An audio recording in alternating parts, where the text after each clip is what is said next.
الحمد لله الذي هدانا وما كنا لنهتدي لولا هدانا الله، وأشهد أن لا إله إلا الله وأن محمدا عبده ورسوله. وبعد السلام عليكم ورحمة الله وبركاته.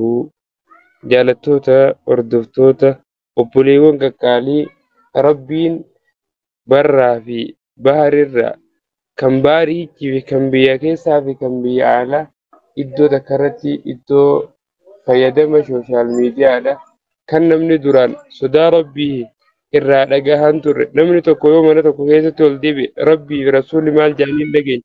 Laakiin garuu har'aan tana sooshaal miidiyaa waliin nu hidhee bakka kana waliin nu qabe irra deebinee salaamullaahi alaikum warahmatullaahi wabarakaatu isinin jechuu barbaanna.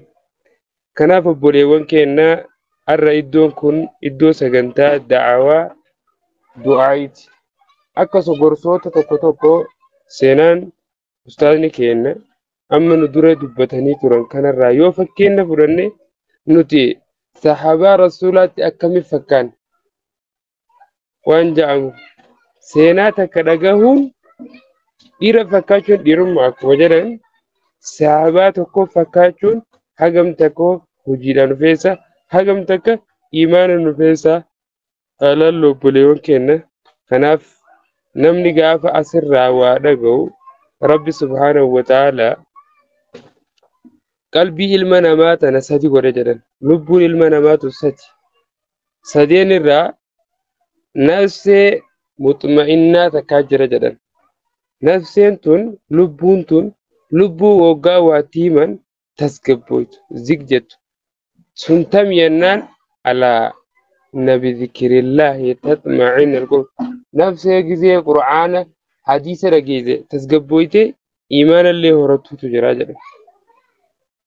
كان الرأما سلمنا ما هو نفسه لما فاتك أبو جيسا تكتئن ما همتو قبت سيججو تجراجر. سنرى تبينن إن النفس لأمارة بالسوء إلا ما رحم ربك. illaa mara nafseen takka ta'e ilma namaa kana hamtuu qofatti ajajjuu jira jedhe. Hamtuu qofatti. Kasadaffaadhaa nafsee lawwaamaa jedhaniin lubbuu lawwaamaa. Tan mala uummata laa'i maal naan jedhanii namaa qofeetu tawaan amma dileeydi amma irraa shanitee ammoo toobatti ammas badii sanitti jechuudha. Kanaaf obboleewwan keenya gaafa da'awaan asirraa godhamu qalbiidhaan yooniif hojiin harka bira jiraatanillee qalbiidhaas jiraatanii gorsa asirraa isin himamu kana yooniif katti fayyadamtan taatan wallahi ni'imaa rabbiiti. Sooshaal miidiyaa kana nu qonnuun alhamdulillah jettanii diin rabbii barachuu dandeessanii jechuudha. Kanaaf amantaa seera amantaa teessanii gaafa ustaadni tokko asirra haasa'u ustaadni kun tarsiimoo maal haasa'u jira maal jechuu jira wanni inni himu jiru tunoo maalii hubachuu danda'uu qabdanii jechuudha. Akkuma gaafii isin dhibe gaafachaa jirtan maashaallah dhaggeeffachuun illee barbaachisaadha jechuudha. Kanaaf obboleewwan keenya nama waan dhageetti dalagu rabbiin haa godhu. Nama waan dhageetti hojjetu rabbiin haa taasisu. Keessaafuu zabanni ammaan tanaa zabana wallahi ofirraa maganfatan keessa. Zabana namni halawaa kophaa bi'ee rabbi abbatu keessa jira. Zabana namni hamtuu isaa qabachuu dadhabe keessa jira. رسول صلى الله عليه وسلم مال جنن احفظ لسانك عربك هتيفر مسلم جيتون من سلم المسلم بلسانه نما عرب إساء درا نمني نجابي جرا زبن أما كان كيست زبن نمني جتشان قوتشان بديرت كفرت ببوكيس يربريتي zabana fitinaa keessa jirra obboleettiitiyya obboleessa kiyya zabana kana keessa akkaan yoo jannata barbaad of eeggachuu nu barbaachisaa jechuudha.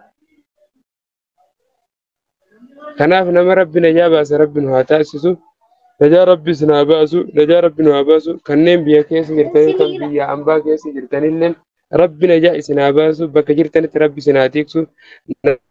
Nama meeqa kan oromaata sooshaal miidiyaa kana fayyadamee Horomaata tii rabbii diigu jiru nama meeqa quraana rabbii shabakaa fayyadamee quraana rabbii arrab rasula rabbii irratti sallallahu alaihi wasallam diigu duulu meeqaatu jira sooshaal miidiyaa fayyadamee shabakaa intarneetiidhaa fayyadamee jechuudha. Obboleettiitii ati har'a bakka kana si fidee rabbi subhaanahu wa ta'aalaa asii jecha rabbii si dhageessisuun asii quraana hadiisaa quraana si dhageessisuun kun waan gaarii fadaa'ila guddaadha jechuudha. Kanaaf obboleewwan keenya nama bakka jirurraa amantaa isaarraa socho'u rabbi isin haa taasisu. An kan lammaffaa kan isiniin jedhu fedhii nafseeti ilma namaa waa jallisu takka lubbuudha. Lammaffaan fedhii nafse shahwatun nafs shahwaa nafseedha jechuudha. Shahwatun nafs rabbi subhaanahu wa ta'aalaa nabiyyi allah daawudiin maal jedhan falaa tattabil hawa fayudilla an sabilik irra hedduu namaa wanni jallisu jira fedhii nafseeti. yaa nabiyyi allah daawud yaa nabiyyi allah daawudi lubbuu tee jala hin deemin فيضل عن سبيلك لبوتي تنا جل ديمون دي ربي راسي باس سجلسا فدي نفسي جلن ديم جلن أر إلمنا ما كان غوتو مالتو إسا بلسو جرا مالتو إيمان إسا كيسارو جرا جتي ولالتي شهوة النفس شهوة لبودا يجو فدي لبودا خناف بوليوان كينا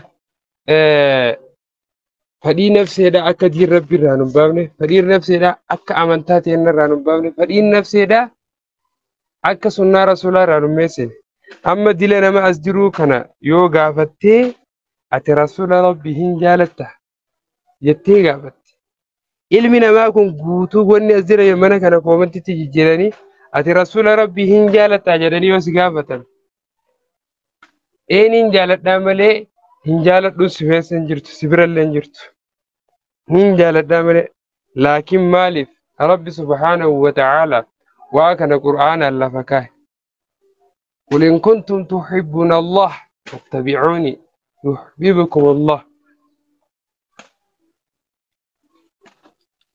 yooniif ka rabbii fi rasuula ka jaalattan taatan na jala deemaa jedhin arra nuti sunnaan nuti hordofu jirru sunnaa yahudaati moo sunnaa rasuula rabbiiti wanni nuti hordofu jirru sunnaa kaafiraati moo sunnaa rasuula rabbiiti wanni nuti hordofu jirru sunnaa warra dhiyaati moo sunnaa muuminaati jennee yoo ilaallu taane rabbi subhaanahu wa ta'aalaa nama rabbii fi rasuula jaalatu qofa rabbi isa jaalata jedha kanaatu rasuula ni jaalatallee je'amee beekama jedha. Kanaaf obboleewwan keenya gaggaalee namni rabbii fi rasuula hin jaaladha jettu sunnaa isaanii hordofuudhaan beekamu qabda.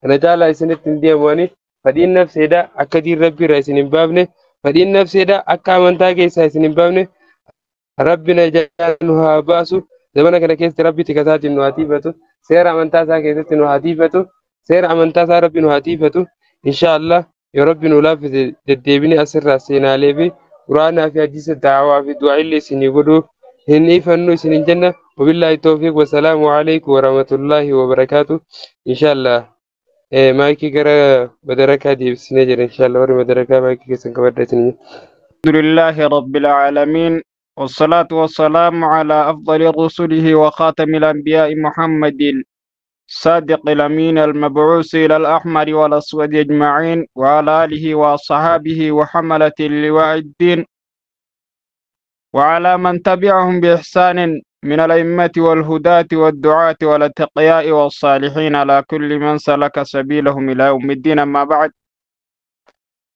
بليكي يا خبجم وفي جالتم وخنجلا خنقبادا السلام عليكم ورحمة الله وبركاته. بعد السلام إيجا سلامتا أبولما سنجاللا وللجنة ورطوتا خنين استاذتا ورقرتي غير دعوة دعائدا مركز بابا خينيا بغربين السنجراچي ساتي خنان سنيجي الحمد لله عالم خينيا عمري ربنا هذا رئيسو خني خوابيكو وان الرانفتي خيسد في جلي يادتو خني جرتي ومان بين دفي الرابرتو منا خلجي دو بكمسا مركز دعوة دعايدا iddoo kaambaanii qalbii ilmaa namaa keessatti markaza gartee baabaa keenya keessatti walitti rabbiin nu qabe. Awwala wanni dhufnee gartee asii tana keessatti nuti ardhaan tanaa waa takka jecha tokko waliin dhaamnu taqwallaahi sodaa rabbiiti. رب سبحانه وتعالى وتزودوا فإن خير زاد التقوى واتقون يا أولي الألباب جاء. رجالتون سنكيرا صدا ربيتي صدا ربي قرتي سنكي فدان ونجا صدا ربي جيتشتو كولا ما بيتشا وليف دامنه يقول سن ناسي قد بونا ومن يتق الله يجعل له مخرجا جا رب سبحانه وتعالى نما ربي صداته ربي خرا خندا خيستي فرماتا إساف قداجا خني قرتي بكم صبر بادوسي ربي سبحانه وتعالى نصداد سيم برسيساجا سيم برسيسا واتقوا الله ويعلمكم الله نصداد بكم سلي سنين برسيسا ننجا ربي سبحانه وتعالى خلاف بليين كيا ومن يتق الله يجعل له مخرجا نما ربي صداته ربي فرماتا فدا بكم سخيست ربي صدان مرة برباچسا حال جروف جرينيا خيست غوچا في هجي هند خيست وا هند خيست وني نما برباچسا صدا ربيت مفتاح العلم والرزق مفتاح غرتي علمي في رزقي دا wanni rabbiin namaaf taasisaa tan gartee karaa milkaa'inaata rabbiin irra nu kaa'e sodaa rabbiiti. Zabana kan ilma namaa hunda biraa wanni dhabame sodaa rabbiiti. Kanaaf warra rabbiin sodaa isaa razzaqe rabbi nu haa taasisu. Sodaa isaa rabbi nu haa kennu. Caaltuun ilmi namaa yooniif sodaa rabbii qabaate. Milkii duniyaa akhiraa marasaa walitti qabaate. خناف رسول عالم عليه الصلاة والسلام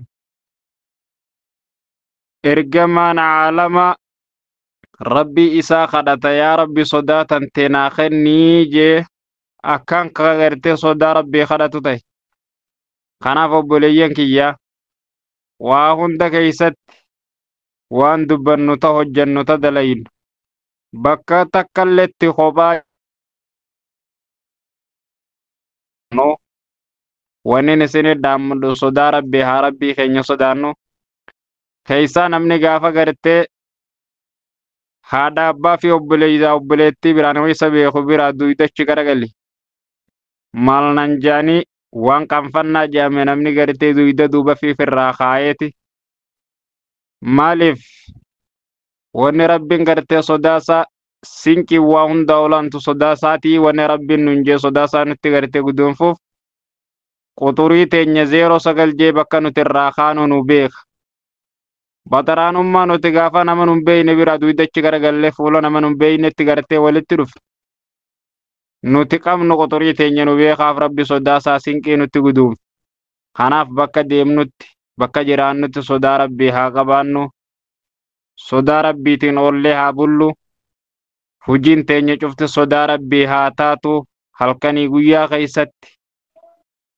Saatii sokondii daqiiqaa waa cufa keessatti hujiin teenya ta hojjannu keessatti rabbii khaaliqa haa sodaannu warra rabbiin sodaa isaa razzaqe rabbiin haa taasisu اللهم آت نفوسها تقواها وزكي أنت خير من زكاها أنت وليها مولاها وبالله التوفيق والسلام عليكم ورحمة الله وبركاته.